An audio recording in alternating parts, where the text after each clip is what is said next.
Избор ли е да си престъпник? Здравейте, аз съм Тони и днес имам удоволствието да разговарям с Тодор Тодоров, криминален психолог с дългогодишен опит. Здравейте! Здравей! Искаме се в този разговор да ни помогнеш да надникнем в ума и живота на престъпника. Не просто да знаем какво е направил, а защо го е направил. Преди да стигнем до там обаче, разкажи ни, в какво се състои работата на криминалния психолог? На различните места по света, където и много често го няма дефинирано по този начин, по-скоро е форенсик, което е по-различно като смисъл от криминален.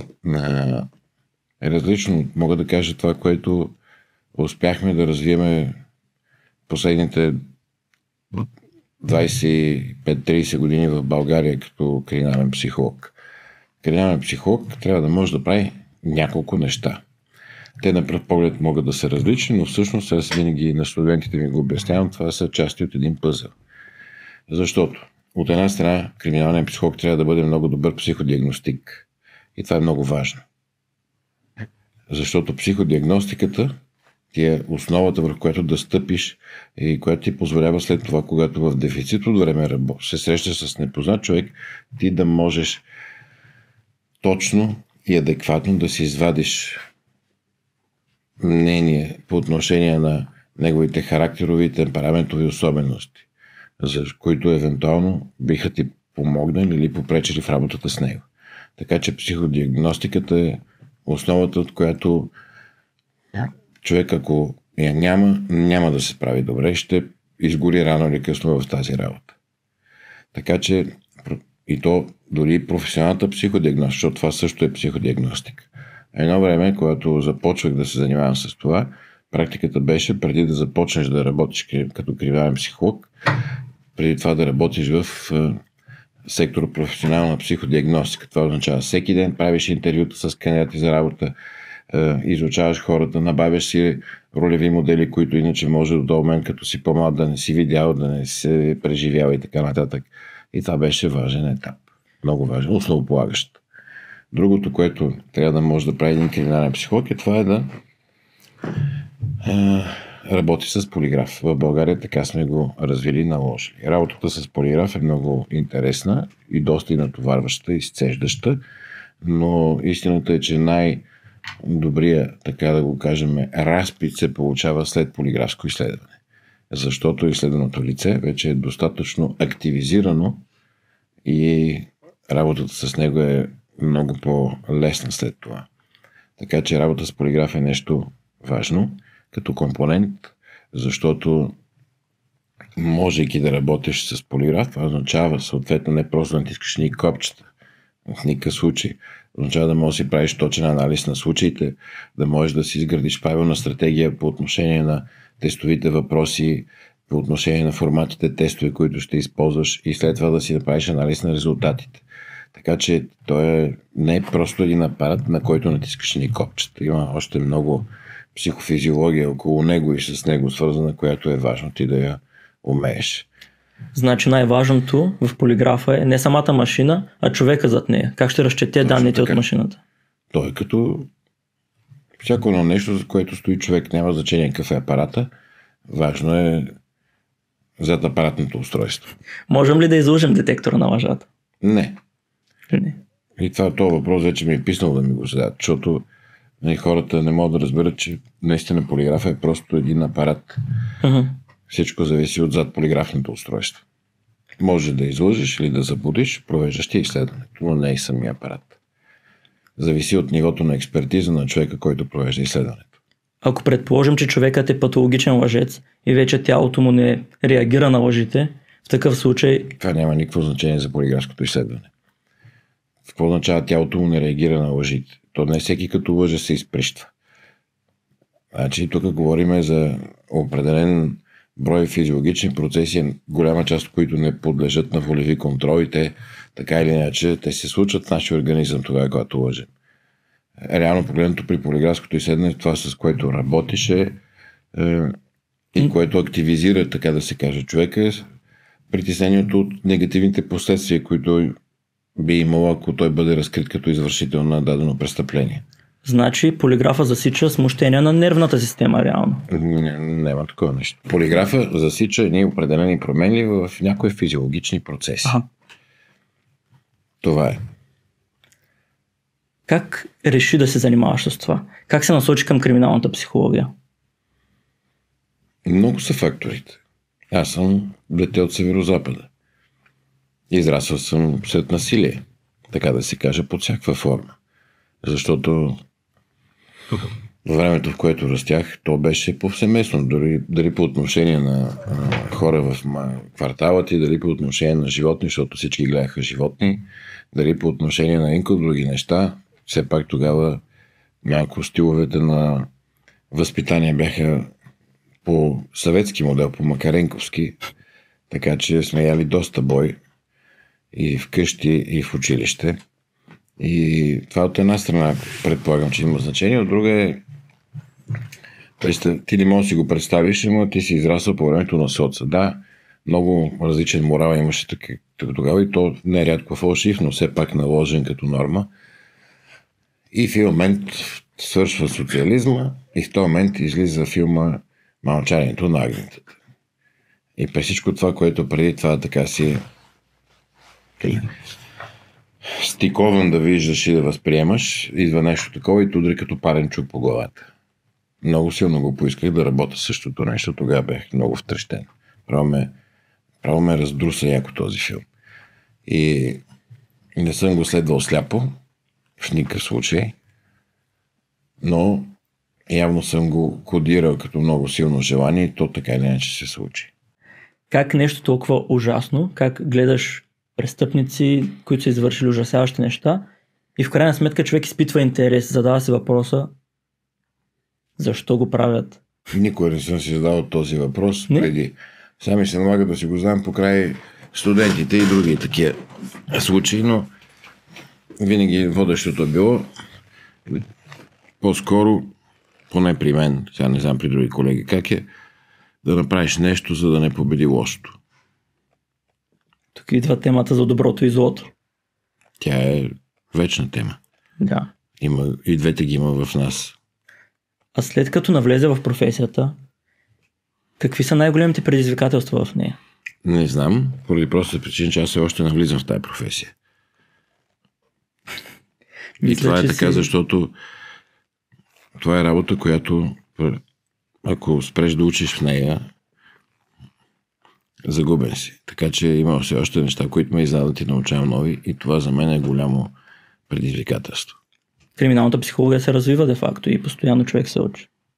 Не бих казал, че се развива, поне не знам какво имаш предвид под развитие, но тя психологията като цяло много не се развива.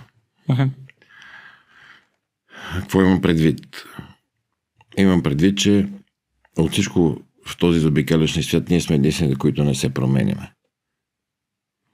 Така че от тая гледна точка, тъй като психологията все пак е наука за душата на човека, образно казано, или метафорично, ако щеш, да. Ние не се променяме. И вие сега по-малото поколение, яко блъскате на игрите, всеки там сцени с побоища, с стрелби, с не знам си какво си. По едно време не е имало електроника и са ходили в Колизеума да гледат как се колят там. Едно и също е. Просто, понеже се развият технологиите и поради тази причина имаме различни възможности, за да удовлетворяваме тия си потребности. Как се научи да виждаш следи там, където другите виждат само ужас? Може би от една страна, защото в повече случаи, когато хората приемат нещо за ужас, ние с колегите ми не го приемаме за ужас, а го приемаме като работа, която трябва да свършим. И трябва колкото по-добре свършим, толкова повече вероятността, нали, някой накрая да си получи заслуженото е по-голяма, така че това само по себе си е сериозно изискване от нас към самите нас. Има ли някакви специфични критерии, по които новите хора с интерес към тази професия се приемат в нея? Мога да кажа в нашия екип как е. Със сигурност имаме голям проблем. И това съм казал много често, но ще се повторя. Не мога да си намерим читави млади мъже психолози, за криминални психолози. Мога да обясня какво означава читави. Когато си там на по 24, 5, 6 години, да знаят какво искат, да имат търпението да го постигнат, защото това става с години, не става за месец, два или година. Да имат мъжко присъствие, което означава, че няма значение каква е тяхната сексуалност, но е важно в една ситуация да присъстват мъжки еродирано и с тежест, за да може от срещната страна, т.е. за подозрение, да речем за някакво престъпление извършител, да ги приеме на сериозно. И последното важно нещо е да могат да пишат правилно. Да пишат правилно? Да. Защо това е важно? Защото ти може да свършиш най-голямата и велика експертна работа и накрая остават 5 листа от теб, които ако си неграмотен, си ги написал неграмотно, всичко олеква и увисва тотално. Горе-долу това са изискванията и вече години наред не мога да намерим някой, който да отговаря на тях. Вие лично ли подготвяте стажантите? Ако намерите такъв читав? Не ги подготвяме стажантите, ние си взимаме стажанти и се оглеждаме да видим нещо, ще има ли, което да пасва на нашия екип и дали има потенциал, естествено. Иначе какво лично? Занимаваме се с тях, кой когато може. Разбирам. Извинявай. Защото имаме често сериозна ангажираност и ако днеска при нас изкарам някакво време с тях, утре ще е Велин, на други ден Дидо и Хриси, Габи, някой от колегите, Боби. Прехвърляме си ги, пък и те е хубаво да видят различни стилове и начини на работа. Имах интерес към криминалната психология и исках да запиша това. Специалността беше обявена, няма да казвам имена на университети. Що? Това не е реклама. Okay, не знаех дали е просто. Не знам дали е окей. Няма проблем. Да. Специалността беше обявена като профайлеринг. Профайлинг. Може и така да е. Сещам се за какво казваш. Профайлинг беше обявено и беше доста странно за мен. Да. И беше много скъпо. Поне за мен тогава с моите възможности беше доста скъпо и не успях да запиша. Аз не съм наясно какво точно и как е било заложено, но самия факт, че така е, нали, сложено това заглавие, ми показва, че има повече претенциозност, отколкото покритие. Поне според мене. Защото професия профайлер няма. Това е истината и всичко останало такова ми звучи нелепо. Може би профайлинг идва от това, че криминалните психолози правят профил на човека и така са го... Профайлинг идва от холивудските филми. Yes. От сценаристите на тези филми и няма такова понятие в криминалната психология като длъжност, на която да работиш или нещо друго от този сорт. Даже това съм го казвал много пъти. В началото на века на сайта на ФБР имаш надпис големи червени букви професия профайлър няма. Защото явно ги бяха побъркали да им пишат, че искат да стават профайлъри, защото са гледали някои от тогавашните филми, които бяха много хубави 90-те години във връзка с колеги от поведенчески отдел на ФБР, които се занимават с тази работа. Джон Дъглас. Той е един от хората, които така отвориха интереса ми към тази професия и тази сфера. Той се е присъединил към този отдел за поведенчески науки на ФБР. Него го наричат профайлър. И аз така, след като съм гледал твое интервюта и ти преди си казвал, че профайлър няма, ми беше интересно защо един от пионерите в тази професия той приема да го нарича. Имам предвид, че Джон Дъглас със сигурност това, което е в момента, няма нищо общо с това, което е било преди 40-50 години. Понеже съм общувал с него, а и с други колеги от ФБР, които в момента работят там, той вече всички там колеги гледат на него като някакъв продукт, такъв по-скоро пиарски. Аз комуникирах с него, за да го убедя да дойде да направим тук и мастер-клас или обучение. Той постави финансови изискания, като че ли щеш да лети до Марс и обратно, само защото е Джон Дъглас. Знаеш колко ми дреме, че си Джон Дъглас. Така иначе аз каквото имал съм си го взел от тебе в края на краищата. Просто гледах на това като на тласък за много по-млади колеги тук, които общуването с такива хора так малко или много ти носи удовлетворение. И затова, но то не се... По същия начин беше и с Пол Екман, когато исках да го докарам и него. Той накрая даде такива... Това беше преди 3-14 години и Пол Екман поиска за двудневен семинар по 2000 паунда на човек. Еха. Паунда. И аз му обяснявам, това България, нали, не е Великобритания. Друга ще стои по друг начин нещата. Той казва, окей, разбирам. 1900 паунда тогава. Все едно с 100 паунда ще цъфнеш и ще вържеш. Както и да е.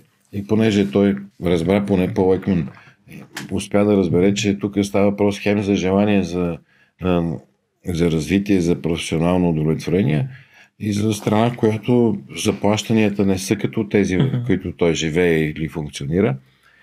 Тогава ни свърза с негов колега, който се е обучавал при него, с който той италианец, който можеше да работим тук вече на поносими за България цени. А иначе Джон Дъглас поиска $10,000 на ден. Тогава беше това пак преди 13 години. Самолет първа класа, 5 или не знам си колко звезден хотел, пък какво да еде, пък какво да пие, все едно ти на Търнър пристигаш. Да. И после говори с колеги от ФБР, разказах им за тези неща, те казаха, че той доста се е самозабравил вече. Има значение, когато е бил млад дихател и когато се е развил в това и е свършил страхотна работа, и то не само той, тази работа е екипна, тази работа не е един човек. Много често, когато говоря за някакви неща, в процес на разговор не се усещам, ама много са рядко случаите, в които работиш индивидуално. Екипна работа е. И помощта на екипа и сериозността на екипа са изключително важни ти да станеш добър и успешен в това, което правиш. Така че Джон Дъглас малко като краля слънце за да грее, то там са и Робърт Реслър, и Марк Олшейкър, и избягаха имената на другите. Извинявай. Джон Наваро. Аз съм чел техните книги и бях много впечатлен. Ловец на мозъци, аз съм сериен убиец, Счупени криле, Пътуване в мрака. И това са книгите, които така много ме впечатлиха и си казах, тези хора са гениални. Те са преди всичко хора. Да. И това, че мога да кажа нещо критично в случая, това не означава, че омаловажавам труда им. Това са две различни неща. В едното отношение говорим за експертизата и в другото като личности и като техни качества. Такива. Така че има разлика от това и тя трябва да се прави. Не мога да... Това е все едно иначе да приемаш нещата само от черната и бялата страна и да няма нищо друго. Има нюанси. Нека да се върнем към престъпленията. Кои фактори най-често предразполагат за престъпления? Лични или социални? Аз не мисля, че има много ясно разграничаване. Смятам, че и двете имат значение. Защото в края на краищата има и много хора, които живеят в гета, пък не се ангажират с извършване на престъпления. Има и такива, които живеят на хубави места и са добре осигурени, пък правят страшни изручнини. Така че, реално погледнато, от едно изследване, което правихме с колегите ми последните години, много ясно и отчетливо излезе, че в основата на това човек да се ангажира с така някакъв вид поведение престъпно, стоят проблеми в ценностната система. В имането, в нямането или в недоброто изграждане. Ценностите, най-общо казано, са граници. Това са граници, които човек трябва да спазва в определени отношения. Когато те не са изградени, те се изграждат. Сещаш ли се, че има една приказка, че някой се е изпуснал първите 7 години? Да.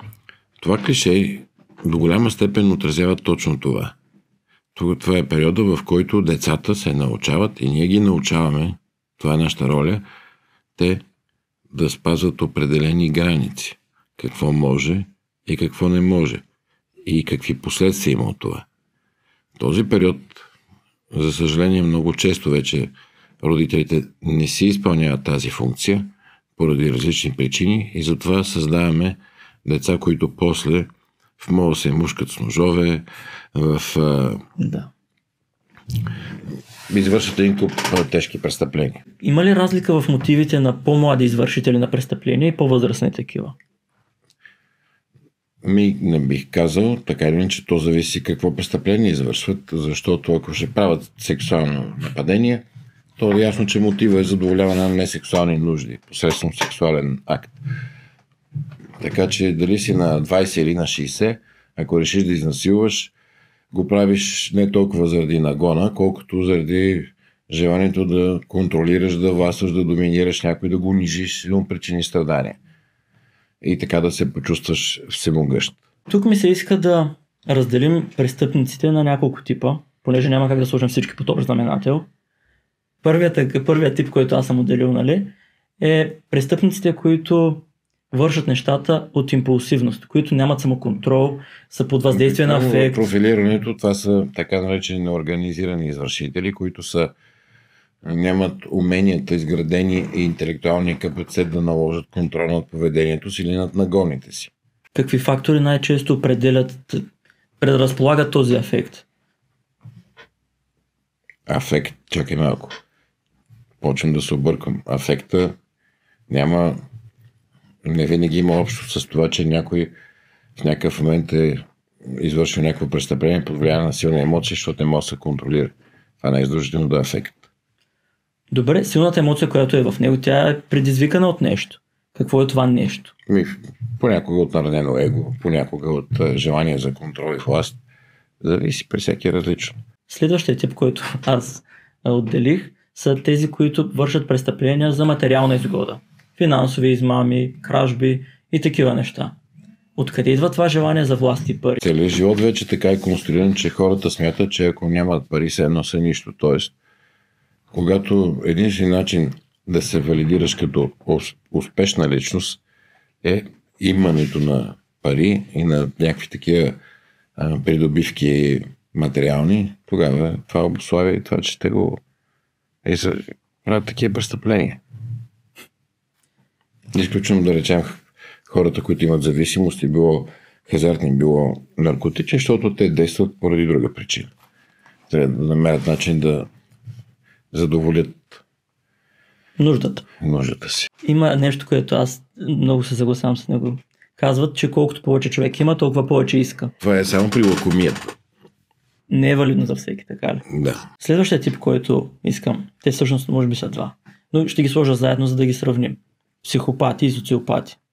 Доколкото аз съм запознат, психопатите се раждат с дефицит. Те не са избрали това. А социопатите се изграждат от средата. Насилие, бедност, лошо отношение и тем подобни фактори. Ако психопатите не са избрали дефицита си и извършват престъпления заради него един вид. Имаме предвид, че не всички психопати извършват престъпления. Така че ако трябва да ги сравняваме двете, със сигурност да си социопат е по-тежкото и по-опасното. Защото означава да не се съобразява с нормите, т.е. с границите. Има и психопатни черти, които са полезни. Така ли? Ето виж мене. Ти психопат ли си? По отношение на това, че като седи срещу мене някой, който е извършил нещо много ужасно и аз мога да отделя много часове, в това число денонощия и повече, за да говоря с него и да го убедя да си каже цялата истина накрая. Това какво е? Манипулативност. Тя е добре и какво още? В смисъл, всички хора, които са успешни много успешни в някакво направление, те притежават такива. И затова казвам, че не винаги психопатни черти на характера може да бъде нещо лошо. Най-малкото, ако си успешен бизнесмен, ти няма да си толкова успешен и да се развива фирмата и да трупаш състояние, ако плачеш за всеки, който го уволняваш от работа, че не си гледа добре работа. Тоест, ако си прекалено сериозен емпат. Да. Няма как да стане. Така че има различни насоки. Спортистите, това, когато имат някакви леки травми, въпреки всичко тренират. То ги боли, те тренират, защото искат да се подготвят, искат да спечелят. Това какво е? Аз визирах по-скоро, понеже психопатите не изпитват вина, не изпитват страх, не изпитват състрадание заради тези. Ти го визираш от филмите, които си гледал, че там все на някой накрая му слагат щемпа, че е психопат. Примерно Тед Бънди, Джефри Дамър, те са хора, които... Те са и социопати. Заедно, де факто. Да. Аха. Така че, пак казвам, има хора, които имат психопатни черти на характера, но не са опасни за другите. Конкретно Тед Бънди, доколкото аз съм чел, той не е бил в някаква ужасяваща семейна среда. Не преживял насилие от родителите си или подобни неща.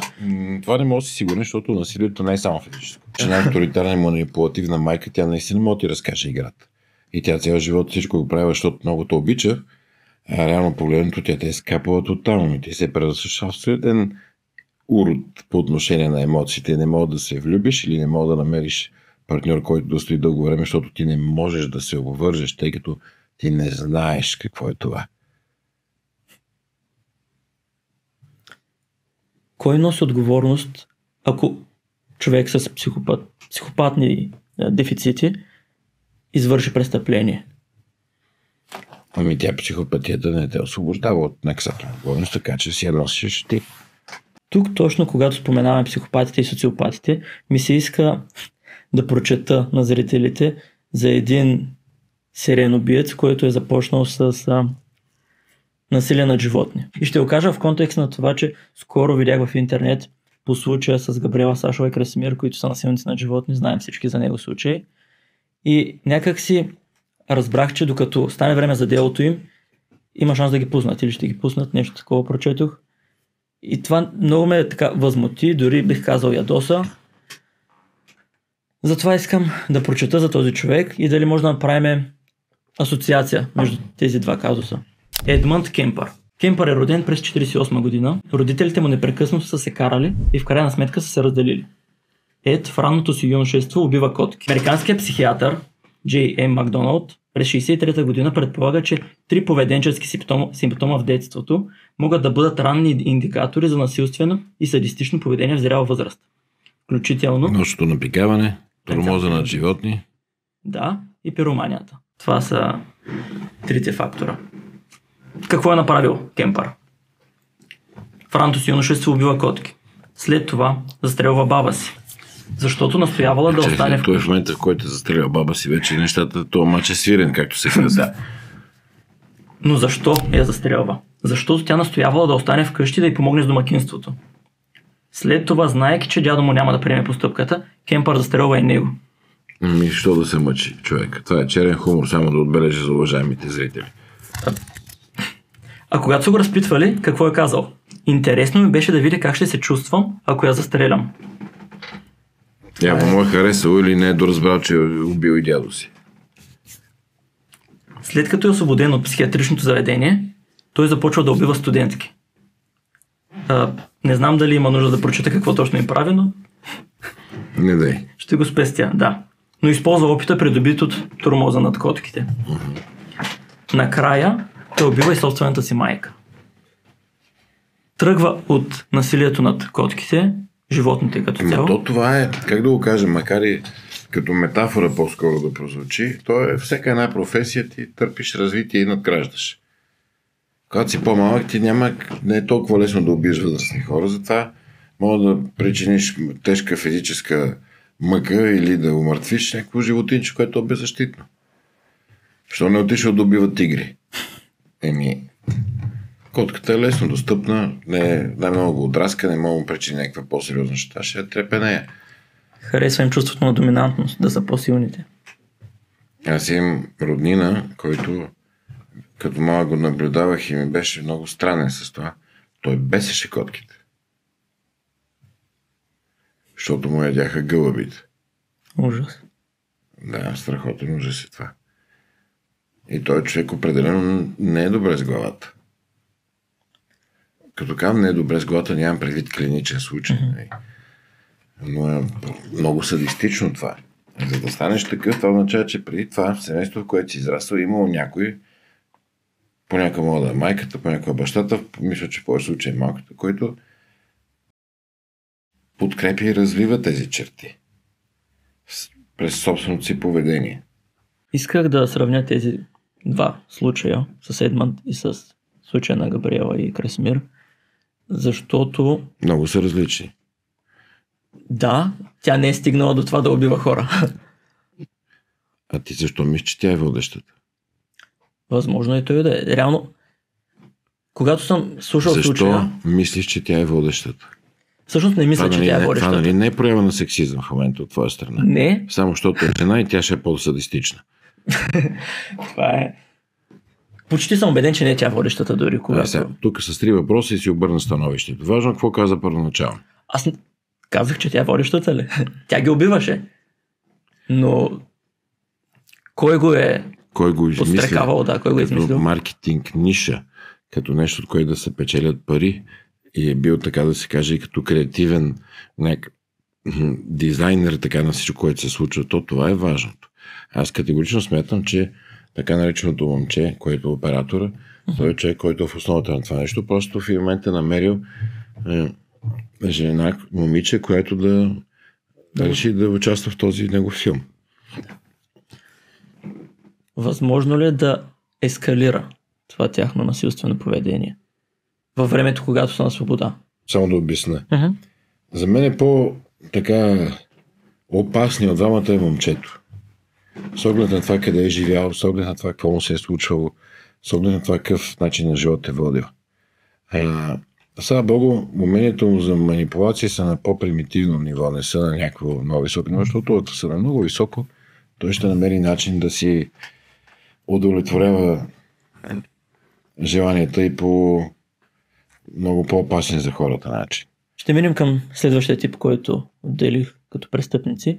И това са хората, които имат фанатични нагласи. В смисъл, крайни са в убежденията си и заради тези крайни убеждения извършват престъпления. Това са простите и по-примитивните и науките хора. Там фанатизма е характерен по-скоро сред такива маси. Обикновено той има някой, който е много по-интелигентен и с добри манипулативни умения, който ръководи това нещо, но масата са такива хора, които не могат да подложат на критичен анализ думите или действията на техния гуру. Как се формират техните убеждения? Бавно и постепенно. При всеки може да е различна основата на която. При някой да е отмъщение, при някой да е желание за